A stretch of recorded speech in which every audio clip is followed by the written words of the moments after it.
మనమందరం బైబిల్ పెట్టుకుందాం, ప్రభుని చూస్తాం. ఎవరు కూడా పిల్లలను జాగ్రత్తగా పెట్టుకోండి. మీరు ఎవరిని కూడా పక్కలను డిస్టర్బ్ చేయొద్దు. మీరెవరు డిస్టర్బ్ కాకుండా చూసుకోండి. ఎస్, ఒక వచనం పాట పాడుకుందాం త్వరగా. Thank you Jesus.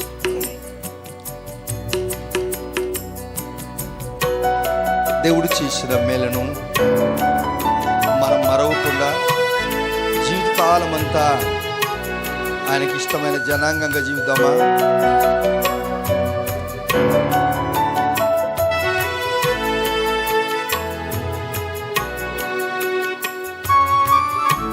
నాయనా స్తోత్రాలు.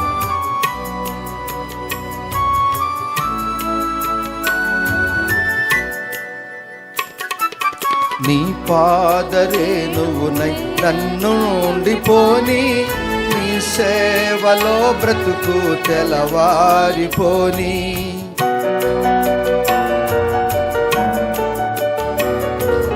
నీ పాదరేణువునై నన్ను ఉండిపోని, నీ సేవలో బ్రతుకు తెలవారిపోని. నీ మాట నా నోట జనులంత వినని, నీ మాట నా నోట జనులంత వినని. సువార్తతో నన్ను కలవరమే గనని, సువార్తతో నన్ను కలవరమే గనని. కలువారి సిలువ నాకే విలువ, కలుషంబు బాపే కరములు చాచే. కలువారి సిలువ. దేవాని నామానికి వందనాలు. నమ్మదగిన దేవా, మీ పాదములకు స్తోత్రాలు. మమ్మల్ని అందరినీ ఆరోగ్యపరిచినందుకు మీకు స్తోత్రాలు. మా ఎడల మీకున్నటువంటి ఆలోచన బహు గొప్పది అని మేము నమ్ముచున్నాం. రానున్న దినాలలో ప్రభువా, మీరు మమ్మలను ఈ సమాజంలో ఉన్నతమైన స్థితికి తెస్తారు అని మేము నమ్ముచున్నాం. ఇంతవరకు ఎన్నో అద్భుతమైన కార్యాలు చేస్తూ వచ్చారు. ఇంకా ఆశీర్వాదమైన మెట్టులు మా కొరకు మీరు ఉంచినందుకు మీకు స్తోత్రాలు. ఇంతవరకు చేసిన ప్రతి కార్య కొరకు స్తోత్రాలు చెల్లిస్తూ యేసయ్య నామములో ప్రార్థిస్తున్నాము తండ్రి, ఆమెన్. మీ అందరికీ మరోసారి యేసుక్రీస్తు నామములో నా హృదయపూర్వక వందనములు. మీరందరూ బాగున్నారు కదూ? రండి, పరిశుద్ధ గ్రంథములో నుండి మార్కు సువార్త 6వ అధ్యాయము 30-31 వచనం చదువుకుందాం. The book of mark chapter 6 30-31 వచనం చదువుకుందాం. అంతటా అపోస్తులు యేసునొద్దకు కూడి వచ్చి తాము చేసినవన్నీయు బోధించినవన్నీయు ఆయనకు తెలియజేసిరి. అప్పుడు ఆయన, మీరు ఏకాంతముగా అరణ్య ప్రదేశమునకు వచ్చి కొంతసేపు అలసట తీర్చుకున్నాడని చెప్పాను. ఏలైనగా అనేకులు వచ్చుచూ పోవుచూ ఉండినందున భోజనము చేయుటకైనను వారికి అవకాశము లేకపోయాను. ప్రిలారా, యేసు ప్రభు వారి దగ్గర ఇప్పుడు 12 మంది శిష్యులు ఉన్నారు. మీరు అక్కడే 6వ అధ్యాయము 7వ వచనంలో చూసినప్పుడు ఆయన 12 శిష్యులను తన యొద్దకు పిలిచి, ఓకే అంటే 12 మంది శిష్యులు ఆయన దగ్గర ఉన్నారు. వీరిని అపోస్తులు అంటారు. ప్రత్యేకపడిన వారు, ప్రత్యేకింపబడిన వారు, దేవుని కొరకు త్యాగమైన వారు, దేవుని కార్యము వారు చేయవారు. వారిని ఒక్కొక్కరిని పిలిచాడు. వారిని జోడిగా మీరు వెళ్ళండి, సువార్త చేయండి అని చెప్పాడు. వారిని ఇద్దరిని పంపారు. ఒక్కరొక్కరిని ఎప్పుడు పంపలే. ఇద్దరిని పంపుట చాలా మేలు. ఒక్కరుగా ఎప్పుడు సువార్త కూడా వెళ్ళకూడదు, ఇద్దరు వెళ్ళాలి. అది దేవుని యొక్క నియమం. ఎందుకనగా ఏ విషయంకైనా కానీ ఇద్దరు ఉంట అది ఎంతో క్షేమము. దేవుని బిడ్డలారా, వెళ్ళిన తర్వాత చూడండి వారు చెప్తున్నటువంటి మాటలు. అంతటా అపోస్తులు యేసునొద్దకు కూడి వచ్చి మేము చేసినవన్నీయు బోధించినవన్నీయు అన్నీ కూడా ఆయనకు తెలియజేశారు. చూడండి దేవుని బిడ్డలారా, ఒక బాధ్యత, రెస్పాన్సిబిలిటీ. మీకు ఏదైనా పని అప్పచెప్పినప్పుడు మీరు చేసి అలాగని ఇంటికి పోకూడదు. ఒకటి నేర్చుకుందాం. ఒక అఫీషియల్లీ ఎలా ఉంటుందంటే, ఒక అధికారి ఉంటాడు, ఒక బాస్ ఉంటాడు, ఒక ఆఫీస్లో ఒక పెద్ద ఆయన ఉంటాడు, ఒక ఇన్స్టిట్యూట్లో వారు కొందరు ఓనర్స్ ఉంటారు, అక్కడ డైరెక్టర్స్ ఉంటారు, అక్కడ ప్రిన్సిపల్స్ ఉంటారు, మీ సీనియర్స్ ఉంటారు. మీ పని అయిపోయిన తర్వాత నా పని అయిపోయింది, నా డ్యూటీ అయిపోయిందని అనుకొని నువ్వు వెళ్ళిపోకూడదు. యేసుప్రభు వారు అఫీషియల్ వర్క్ నీకు నాకు నేర్పిస్తున్నాడు. బాగా నేర్చుకుందాం. అయిపోయిన తర్వాత నీ సీనియర్ అధికారికి, సార్ నా పని అయిపోయింది, లేక ఇంత పని పెండింగ్ ఉంది, ఈ పని తర్వాత చేస్తాను, లేక ఏదైనా ఎమర్జెన్సీ ఉన్నట్లయితే దీన్ని ఇప్పుడే చేయమంటారా అని చెప్పిపోతే చాలామంది అక్కడ స్టాఫ్ ఉంటారు, చాలామంది ఎంప్లాయీస్ ఉంటారు. ఆ విధంగా ఎవరైతే ఉంటారో వారి మీద ప్రత్యేక మనసు ఆ అధికారులకు ఉంటుంది, ఆ సీనియర్ అధికారికి ఉంటుంది. మీరు తెలుసుకోండి, ఏదైనా దైవజనుడు మీకు ఏదైనా పని చెప్తే చేసిన తర్వాత ఈ పని అయిపోయింది, పోయొచ్చినాము అని చెప్పాలి మీరు. హల్లెలూయా, ప్రైజ్ ది లార్డ్. మీరు అలా చెప్పకపోతే మీరు ఇంకా ఆ స్థితికి రాలేదు. మీ పనుల యొక్క క్రియలు మీ హుందాస్థానాన్ని హెచ్చిస్తుందండి. ఎప్పుడే కానీ నీ సీనియర్కు నీ జూనియర్కు ఇన్ఫర్మేషన్ నువ్వు కనుక ఇచ్చినట్లయితే నీ హోందాతనము, నీ గొప్పతనము, నీ క్వాలిటీ తెలిసిపోతుంది. ఇతడు ఒక మంచి క్రమమైన వాడు. చూడండి, ఈ శిష్యులు దేవుడు వారికి చెప్పిన పని చేసి ఏం చేశారు? ఇన్ఫర్మేషను ఇచ్చారు. అలాగనే నీవు కూడా ఏ ఆఫీసులో ఉన్నా, ఇప్పుడు సమాజంలో ఉన్నావు, ఏ ఆఫీసులో ఉన్నా, ఎక్కడున్నా, ఏ ఊరిలో ఉన్నా, ఏ గ్రామంలో ఉన్నా, నీకు అప్పగింపిన పని నువ్వు చేసి అలాగని వెళ్ళిపోకూడదు. నువ్వు చేసిన తర్వాత నీ సీనియర్కు ఎవరైతే నిన్ను పంపించారో వారికి వివరాలు తెలుపుట అదెంతో క్షేమమని నేను చెప్పటం లేదు, యేసుప్రభువు వారు చెప్తున్నాడు. ఆమెన్. ఆ క్రమం నేను కూడా నేర్చుకున్నాను. నాకెవరైనా చిన్నవారైనా పెద్దవారైనా పని చెప్తే ఆ పని చేసి అది ఎంతవరకు ప్రోగ్రెస్ అయింది కూడా నేను ఫోన్ చేసి చెప్తాను. అప్పుడు నేను ఫ్రీ అవుతాను. అప్పుడే నా పని పూర్తి అయిన తర్వాతనే నేను ఫ్రీగా ఉంటాను, స్వతంత్రంగా ఉంటాను. ఆ పని ఏమైందో తెలియకుండా నేను మౌనంగా ఉంటే అసలు నన్ను మనిషి అని అనరు. ఏమంటారు అప్పుడు? ఏం చెప్పండి, మీరు చెప్పండి. అనరు. దేవుడు చెప్తున్నాడు. పోనీ అన్నట్లు యేసుప్రభు వారు ఏమైనా చేశారా? చేశారు. యోహాను సువార్త 17వ అధ్యాయం 4వ వచనం. The book of John chapter 17 verse 4. చేయుటకు నీవు నాకిచ్చిన పని నేను సంపూర్ణంగా నెరవేర్చి భూమి మీద నిన్ను మహిమపరిచితిని. చాలు. ఎవరు చెప్తున్నారు ఈ మాట? మీరు విన్నారా? చదివింది విన్నారా? యేసుప్రభు వారు తండ్రితో ప్రార్థన చేస్తున్నాడు. ఆయన సిలువకి వెళ్ళక మునుపు ఒక వారం రోజుల ముందు ప్రార్థన చేశాడు. ఏమని ప్రార్థన చేశాడు? ఓ తండ్రి, ఈయనే తండ్రి, ఈయనే పరిశుద్ధాత్ముడు, ఈయనే వాక్య స్వరూపి. ఒక తండ్రి ఉన్నాడని, ఆ తండ్రికి నేను ఎలా లోబడి ఉండాలని ఈయన మనకు నేర్పిస్తున్నాడు. తండ్రి, చేయుటకు నీవు నాకు ఇచ్చిన పని సంపూర్ణంగా చేసి. సంపూర్ణంగా చేశాడా, అసంపూర్ణంగా చేశాడా? చెప్పాలి. సంపూర్ణంగా చేశాడా? ఒక్కొక్కడు సగం పని అయిన తర్వాత టైం అయిపోయిందని వెళ్ళిపోతాడు. అరే, నిన్ను మనిషి అంటారా? చెప్పాను కదా, నువ్వు అసంపూర్ణంగా చేయకూడదు పని. నీకు ఇచ్చిన పని అట్లాగైతే సార్ ఒక బిల్డింగ్ ఒక ఆయన ఇచ్చిన ఒక రోజులో నేను కట్టొచ్చు అని అనొచ్చు, చేత కాదు. అంటే ఆ దినానికి నువ్వు ఏ పని ఉందో ఆ పని పూర్తి చేయాలి. నీవు కాళ్ళు ముఖం కడుక్కోక మును పని అయిన తర్వాత, ఆ పని చేసిన తర్వాత, ఆ యజమానికి ఒప్పించిన తర్వాత యేసుప్రభు వారు మనకు అంటున్నాడు, అదే నేర్పిస్తున్నాడు.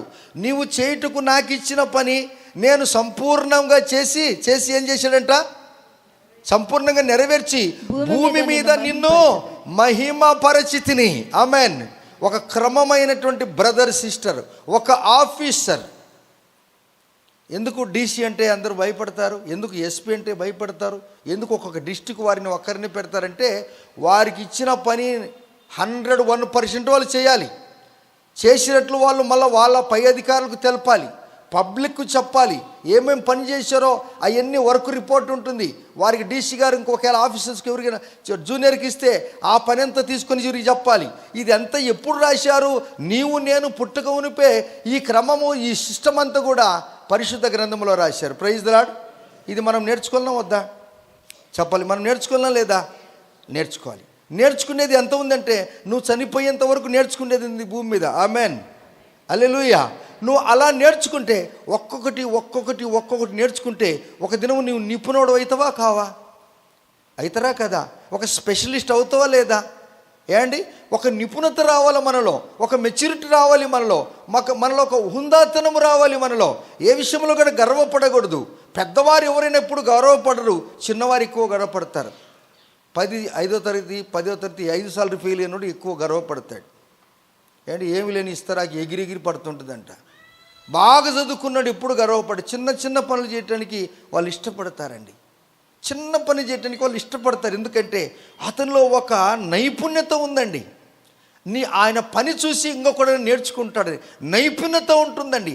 అందుకే యేసు ప్రభువారు తన 12 మంది శిష్యులకు పని అప్పజెప్పినప్పుడు వారు నమ్మకంగా పనులు చేశారు. పనులు చేసి అలాగ నిడిచిపెట్టి వెళ్ళిపోక ఏ యజమానైతే పని చెప్పాడో, అయ్యా నేను ఈ పని చేశాను, అప్పుడు యజమాని దృష్టిలో నీవు మెప్పు పొందుకుంటావు. తిరిగి వాళ్ళే నీకు ఫోన్ చేసి అయ్యా ఆ పని ఎంతవరకు వచ్చింది అడిగితే అది నీ క్వాలిటీ కాదు. అల్లెలు చెప్పండి, అది నీ క్వాలిటీ కాదు. అసలు వాళ్ళు అడగక ముందే నీ చెప్తే అది నీ యొక్క మంచి లక్షణము.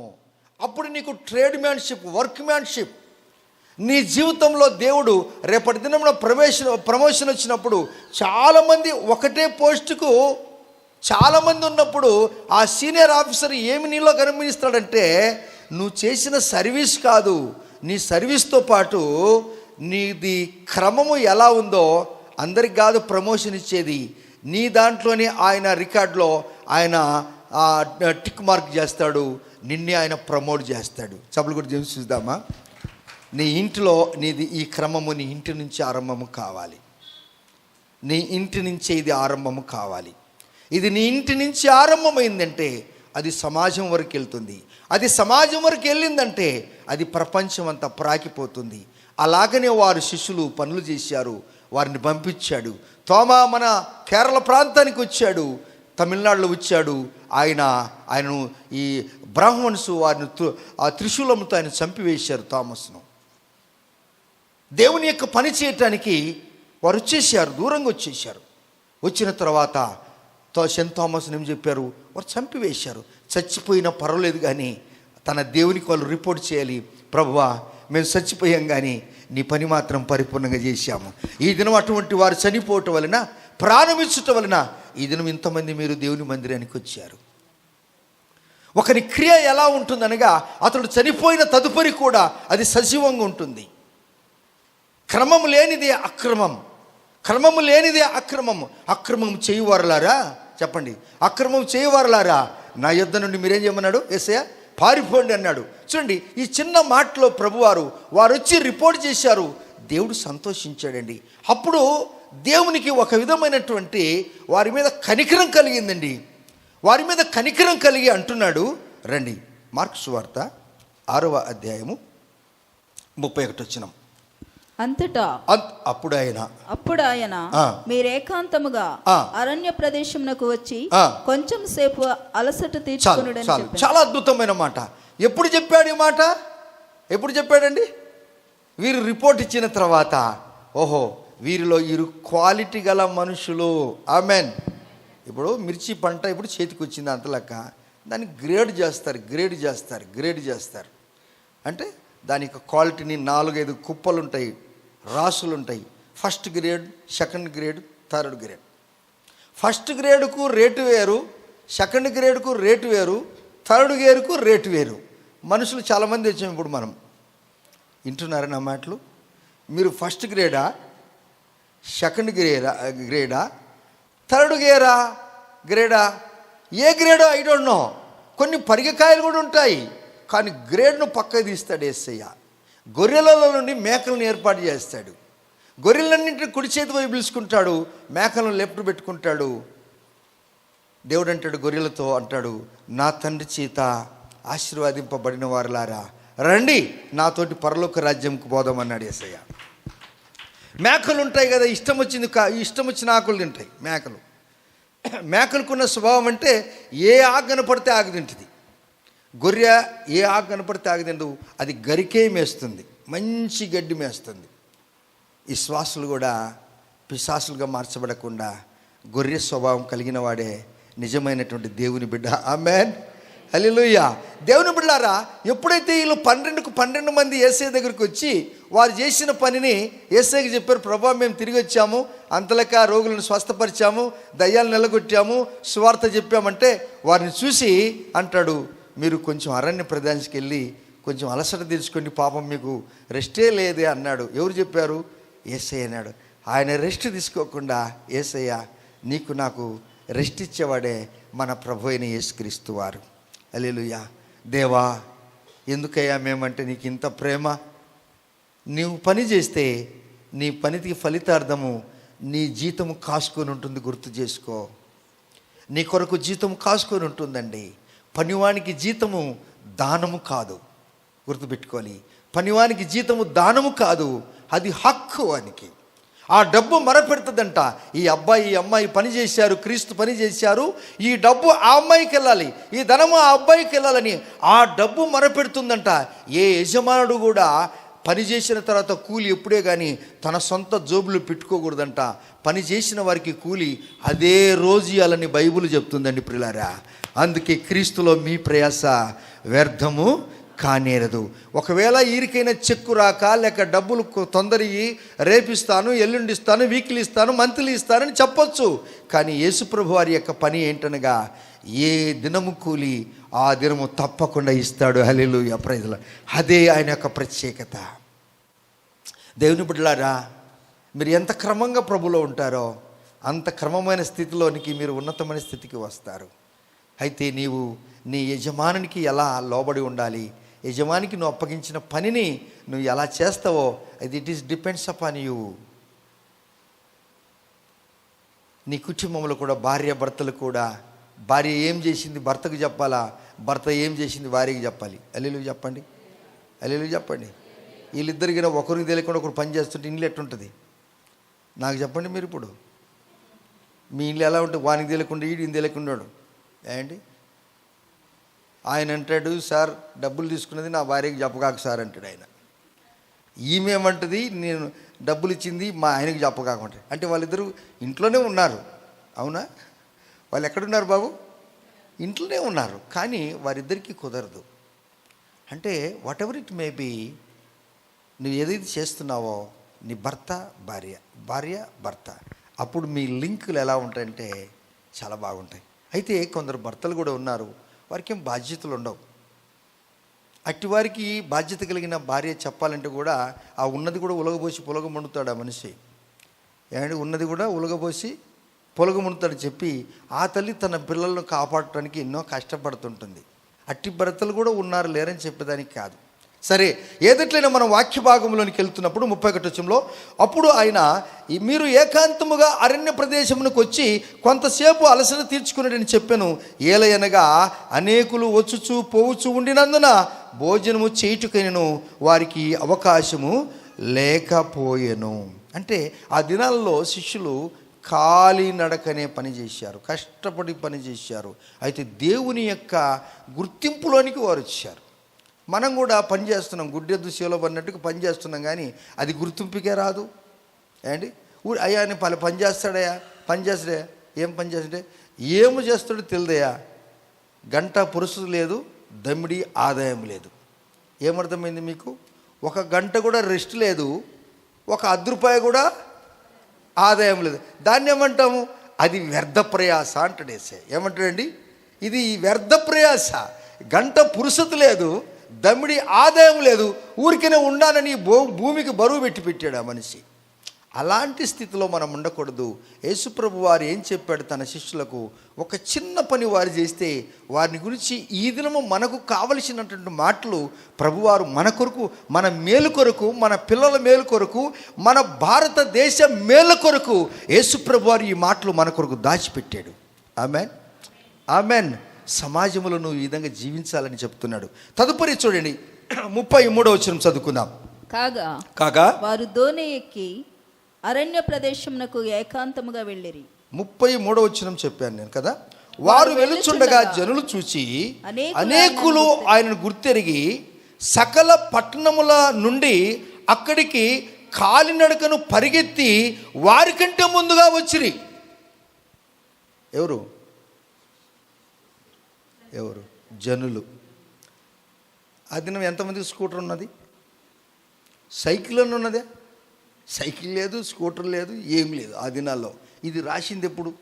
దాదాపు క్రీస్తుకు శకము మార్కు సువార్త అంటే 40-35 సంవత్సరం రాశారు. ఆ దినాలలో ఇంత టెక్నాలజీ అడ్వాన్స్ కాలేదు. దేవుని బిడ్డలారా, శిష్యులు అలసట తీసుకోవటానికి పొమ్మన్నప్పుడు వీరు చేసిన సత్క్రియలను చూసి వీరిలో శక్తి ఉంది, బలం ఉంది, వీరిలో దేవుని యొక్క వాక్యం ఉంది అని చెప్పి వారు ఏం చేశారంటే వీళ్ళ కంటే ముందుగానే, వీరు ఎక్కడున్నారో వారికంటే ముందుగానే పట్టణములో నుండి పల్లెటూళ్ళకు వచ్చేసారు. చెప్పలు కూడా దేవుని చూద్దామా? Praise the Lord. My God, కాలినడకన వచ్చారు వాళ్ళు. దేవునికి మహిమ కలుగును గాక. యేసు ప్రభు వారు ఏ సైకిల్ కూడా దొక్కలేదు. సైకిల్ దొక్కాడని రాయబడింది బైబిల్లో. నైనా సైకిల్ దొక్కాడేమన్నా?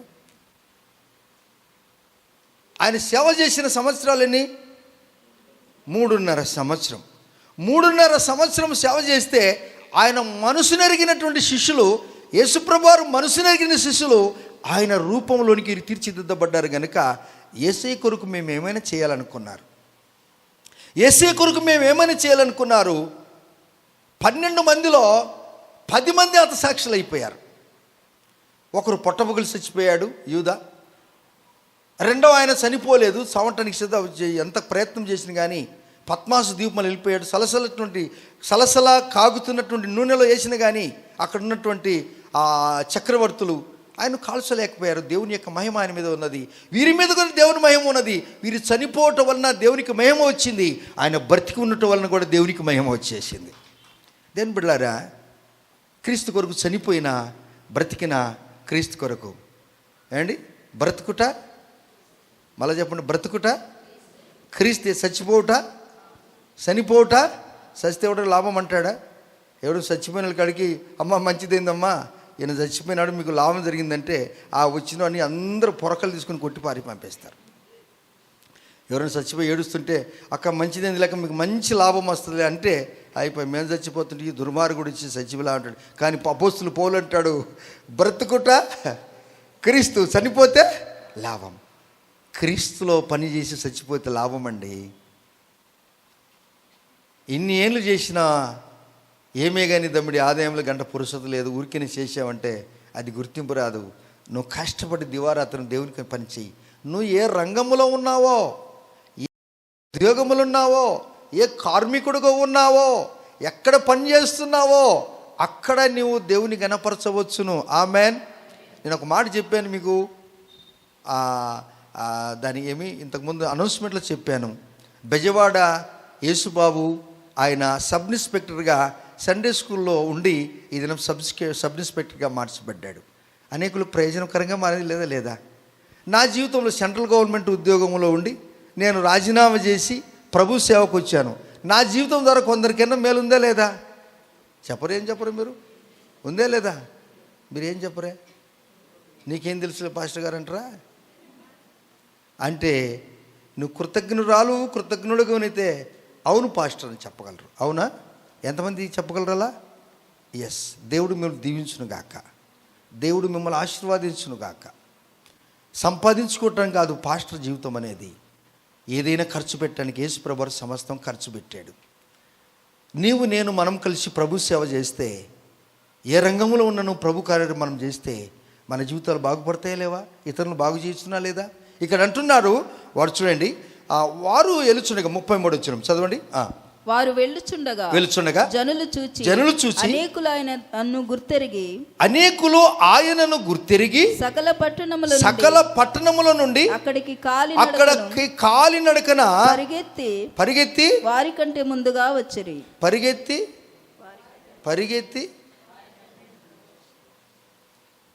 దేవుడా తండ్రి, పరిగెత్తేది శాతనవుతుందా ఇప్పుడు మనకు? అయినా ప్రయత్నం చేయండి, ఇంటికి వెళ్ళి పరిగెత్తడానికి. అందరూ ఒకసారి పరిగెత్తండి. అయినా లేదు పాస్టర్ గారు, అప్పుడు పరిగెత్తున్నాం కానీ ఇప్పుడు శాత కాదు పాస్టర్ గారు. వీళ్ళంతా పరిగెత్తారండి, పరిగెత్తారు. వీళ్ళు పరిగెత్తి ప్రభు సేవ కొరకు ప్రభు కార్యం చేశారు. వారి కాళ్ళన్నీ కూడా దేవుని సేవ కొరకు పరిగెత్తే కాళ్ళు. మీకు అందరికీ దేవుడు బండ్లు ఇచ్చాడు. ఆమెన్, ఆమెన్ చెప్పండి. బండ్లలో పెట్రోల్ డీజిల్ వేసుకుని డబ్బులు ఇచ్చాడా? ఏం చెప్పరు మీరు? మరి మీరు ముందు ఎందుకు రారు?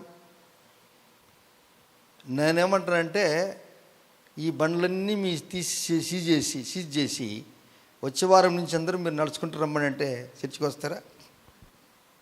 ఏం చెప్పరు? వస్తారా?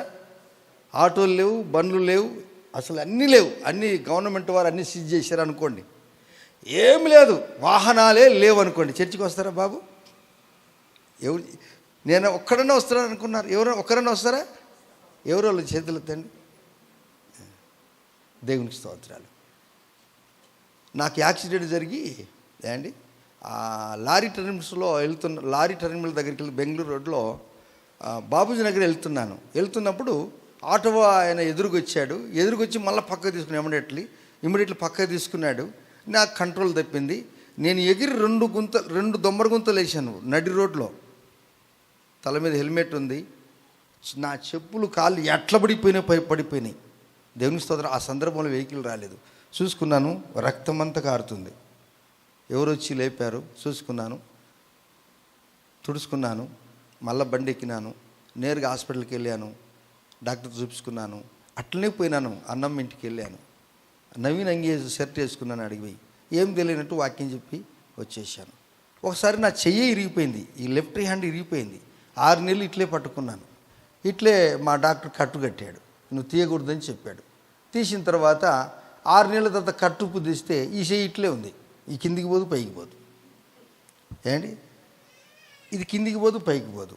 ఇప్పుడు ఏం చేయాలప్ప డాక్టర్? నువ్వు ఇదేంటి ఈ పని చేసినావు అంటే, నువ్వు రోజు ఎక్సర్సైజ్ చేయాలి అన్నాడు. మరలా మా అత్త మిద్దె మీదకి వెళ్ళి రోజు ఇట్లా ఇట్లే అన్నాను. ఇట్లే దేవుడు ఇప్పుడు నాకు అన్నీ బాగా చేసాడు. Praise Lord. అభ్యాసం కూసు విద్య అన్నారు. బండి లేకుండా, బండి నడపకుండా గురువారం వచ్చిందంటే, బుధవారం వచ్చిందంటే నడుచుకుంటూనే బాబూజీ నగర్ ప్రార్థనకి వెళ్తాను. అందుకే ఒక్క అడుగు నేను మీ మీద ఉంటాను. దేవుని పిల్లారా, అందరికంటే ముందు వస్తాను, అందరికంటే వెనుక పోతాను. దేవుని కార్యం ఎటువంటిది అనగా, నీ యొక్క మోకాట్ల శక్తి ఉన్న వరకు, నీకు ఊపిరి ఉన్నంత వరకు నువ్వు దేవుని స్తుతిస్తూ ఉండాలి, దేవుని కార్యం చేయాలి. బండ్లే లేవు, అన్ని సీజ్ చేసినారంటే, బండ్లు లేకపోయినా పర్వాలేదు ప్రభువా, వర్షం వస్తున్నా పర్వాలేదు ప్రభువా, అగ్ని కురుస్తున్నా పర్వాలేదు ప్రభువా, నీవు నా కొరకు సమస్తం విడిచిపెట్టి ఈ లోకానికి వచ్చావు. ఈ లోకానికి వచ్చి నన్ను ప్రేమించావు. నీ ప్రేమకు నేనేం చెల్లిస్తాను? ఒక్కసారి ఎవరైనా చచ్చిపోయేది, 2 సార్లు కాదు. ఎంతమంది యాక్సిడెంట్లు చచ్చిపోవట్లేదా? ఎంతమంది ఓడ మునిగి చచ్చిపోలేదా? ఎంతమంది విమాన ప్రయాణంలో చచ్చిపోవటం లేదా? మరి దేంట్లో చచ్చిపోవటం లేదా? దేవుని కొరకు చచ్చిపోతే క్యాఫర్కు పడతా హాయ్ బాయ్ ఏమవుతుందండి? అగ్ని కూడా కురుస్తున్నప్పుడు కూడా నేను దేవుని మందిరానికి వెళ్తానన్నవాడే పరలోక రాజ్యానికి వెళ్తాడు. Praise the Lord. వర్షం చిన్న చిటుకులు పడుతుంటేనే బ్యాగ్ తీసుకున్నాడు మార్కెట్కి పోతాడు, కానీ చర్చికి మాత్రం వాడు రానే. ఏండి, వర్షం పడుతుంటే గొడుగేసుకొని ఫంక్షన్కి వెళ్తాడు, కానీ చర్చికి రమ్మంటే నువ్వు పరలోక రాజ్యాన్ని మాత్రం పోలేవు. గ్యారంటీకి నేను చెప్తాను. ఫంక్షన్కి వెళ్ళి ఆదివారమున చర్చికి మానుకుంటే నువ్వు చర్చికి పరలోక రాజ్యాన్ని పోలే. It is highly impossible. ప్రపంచంలో ఒకటే ఒక వ్యక్తి బాప్తిసం తీసుకోకుండా ఒక్క వ్యక్తే పరలోక రాజ్యానికి వెళ్ళాడు. Praise the Lord. ఇప్పుడు బాప్తిసం లేకుండా ఎవడు కానీ పరలోక రాజ్యానికి పోయడానికి లేనే లేదు. ఆ టికెట్ నీకు లేకపోతే నీకు రక్షణ లేదు. దాన్ని కాపాడుకుంటూ ఉండాలి. నువ్వు దేవుళ్ళు జీవిస్తున్నప్పుడు దేవుని మీద కనిపించే దేవుని దగ్గరికి నువ్వు రాకపోతే కనిపించని పరలోక రాజ్యానికి వెళ్తావని ఏమి గ్యారంటీ? చూడండి, మునిపించుకుందాం. కాలినడకన వారు పరిగెత్తుకొని వచ్చిరి గనుక యేసు వచ్చి ఆ గొప్ప జనసమూహమును చూసి వారు కాపరి లేని గొర్రెల వలె ఉన్నందున వారి మీద కనికరపడి వారికి అనేక సంగతులను బోధించెను. ఆమెన్. అబ్బా, వారిని చూసి ఎందుకు వీరు నాకంటే ముందుగా పరిగెత్తుకొని వచ్చారని చూసి వారు ఒక్కటి గమనించారు, వీరు నాకంటే ఎక్కువగా దేన్ని కూడా ప్రేమించట్లేదు అని యేసయ్య గుర్తిరిగాడు. గుర్తిరిగి ఇప్పుడు మీరు మత్తయి సువార్త 14వ అధ్యాయం 14 వచనం చదవండి. మత్తయి సువార్త 14వ అధ్యాయము 14 వచనం చదవండి. ఆయన వచ్చి ఆ గొప్ప సమూహమును చూచి వారి మీద కనికరపడి వారిలో రోగులైన వారిని స్వస్థపరిచెను. ఆమేన్. ఎప్పుడు ఇది ఎంత ఒకటే భాగం అండి. మత్తయి, మార్కు, లూకు, యోహాను అందరు రాశారు ఈ మాటలు. ఒక్కొక్క భాగం మనకి ఏది క్షేమది నేను నీకు చెప్తున్నాను. ఏండి, ఇప్పుడు యేసుప్రభు వారు వచ్చాడు, ఇక్కడ బోధించాడు. అక్కడ మత్తయి భక్తుడు ఏమంటున్నాడు? ఎవరైతే అనారోగ్యంగా ఉన్నారో వారందరినీ యేసే స్వస్థపరిచాడు. ఆమేన్. దేవుడు మిమ్మల్ని స్వస్థపరచును గాక. యేసయ్య అంటాడు, నేను మీకంటే ముందు వచ్చాను, నేను మిమ్మల్ని స్వస్థపరచడానికే వచ్చాను, కానీ నేను స్వస్థపరిచే సమయంలో మీరు లేరు. ఏం మాటలు మాట్లాడతారు మీరు? నేను స్వస్థపరిచే సమయం వచ్చినప్పుడు మీరు లేరు, మరి నేను ఎవరో వచ్చారు వారిని బాగు చేసి వెళ్ళిపోయినాను. Praise the Lord. వ్యవసాయదారుకుడు ఏం చేస్తాడంటే అదును చూసి పదునేస్తాడు. ఏంటి, ఆ తొలకరి వర్షము, కడవరి వర్షము వ్యవసాయదారునికి బాగా తెలుసు. ఆ వర్షం వచ్చే సమయాన్ని గుర్తించిన వాడు వెంటనే ఏం చేస్తాడంటే విత్తనాలు వేస్తాడు. అప్పుడు అది మొలక మొలుతుంది. వర్షం పడిన తర్వాత నువ్వు విత్తనం వేస్తే అది కొట్టుకొని పోతుంది, మొలకలు మాత్రం నిలబడతాయి.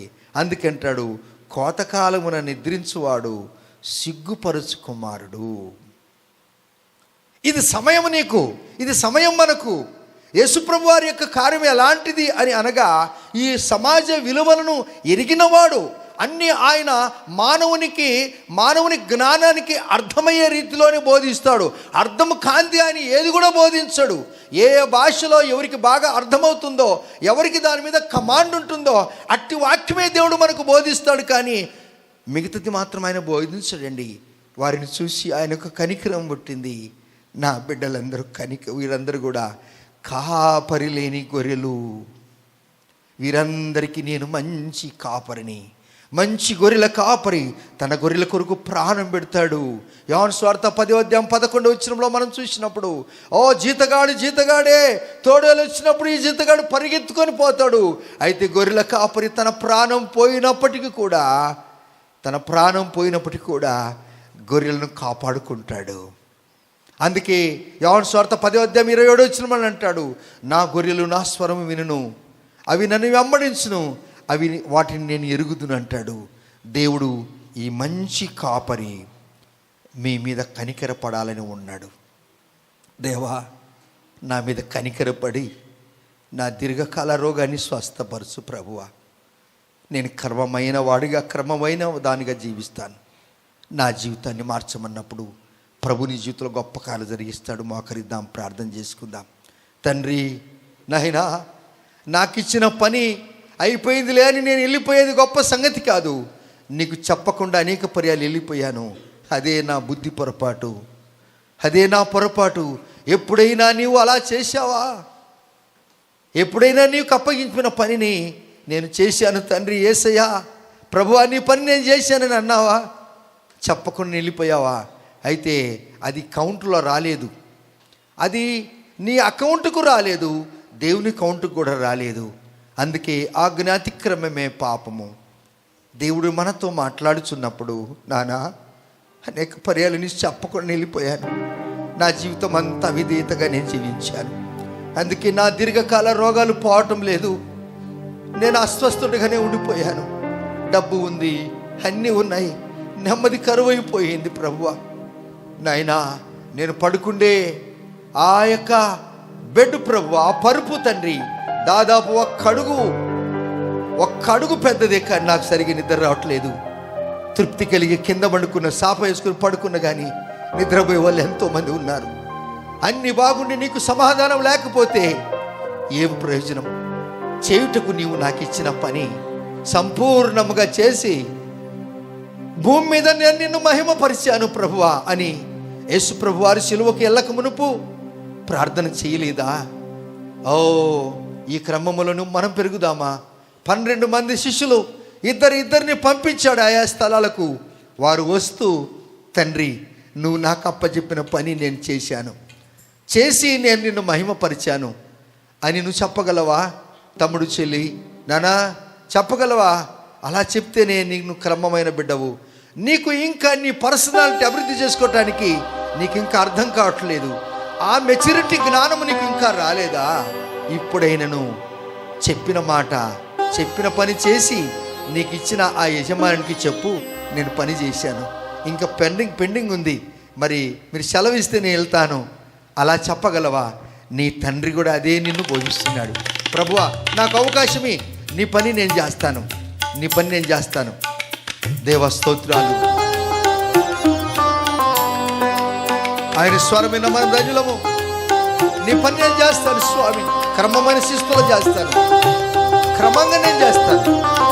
ఆయన నీకు పని కూడా నువ్వు చేయదగినదే ఇస్తాడు, చెయ్యలేని నీకు ఎవడైనా.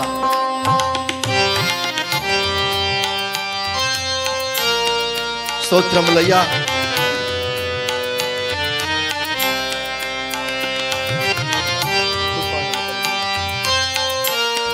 స్తోత్రం. Thank you. నా ప్రాణమా, నా సమస్తమా, ప్రభుని స్తుతించుమా. నా యేసు చేసిన మేలను నీవు మరువకుమా.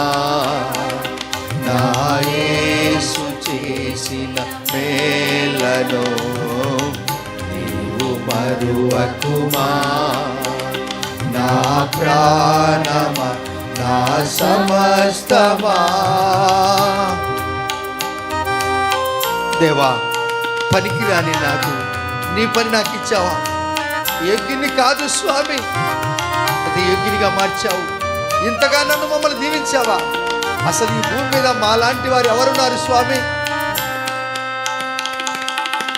పనికిరాని నన్ను నీవు పైకి లేపితివి, క్రీస్తనే బండపైన నన్ను నిలపితివి. ఏ యోగ్యత లేని నా జీవితాన్ని పనికిరాని నన్ను నీవు పైకి లేపితివి, క్రీస్తనే బండపైన నన్ను నిలపితివి. నా అడుగులు స్థిరపరచి బలమునిచ్చితివి. తండ్రి, నా అడుగులు స్థిరపరచి బలమునిచ్చితివి. నీదు అడుగు జాడలనే వెంబడింతు ప్రభునే, వెంబడింతు ప్రభు. నా ప్రాణమా, నా సమస్తమా, ప్రభుని స్తుతించుమా. నా యేసు. ఎన్ని మేలు బ్రదర్, మా ఎన్ని మేలు చేశాడు నీకు, ఎన్ని మేలు బ్రదర్ నీకు. నా యేసు చేసిన మేలను మరువకుమా. నా ప్రాణమా, నా సమస్తమా. ఎన్ని మేలు చేశాడు మనకు. ఆయన వెంబడిద్దామా? పని బాగా చేద్దాం. నీకు అప్పచెప్పిన పని, whatever it may be, ఏ పని అయితే నీకు చెప్పాడో మరలా యజమాడు నిన్ను అడగకూడదు. నువ్వు చెప్పి ఎంత బాగుంటుంది, అది నీకు ప్రమోషన్, అది నీకు ప్రమోషన్. పని అయిపోయింది వెళ్ళిపోవడం కాదు. అందుకే యేసయ్య అంటాడు, ఆయన సిలువకి వెళ్ళకమునుపు అంటాడు, చేయుటకు నీవు నాకు ఇచ్చిన పని సంపూర్ణముగా చేసి నెరవేర్చి ఈ భూమి మీద నేను నిన్ను మహిమ పరిచితిని. ఎటువంటి మాటలండి. అందుకే ఇద్దరిద్దరు శిష్యులు వెళ్ళారు, 10కి 10 మంది హతసాక్షులు అయిపోయారు. యేసయ్య పని మాత్రం పూర్తి చేశారు. మా ప్రాణం పోయినా పర్వాలేదు స్వామి, నీ పని చేస్తాము అన్నారు. ఒకసారి కదా ప్రాణం పోయింది, 2 సార్లు పోతాయా? యేసయ్యని ప్రేమిస్తున్నాడు. యేసు చేసిన మేలను ఎట్లు మరువకుమా.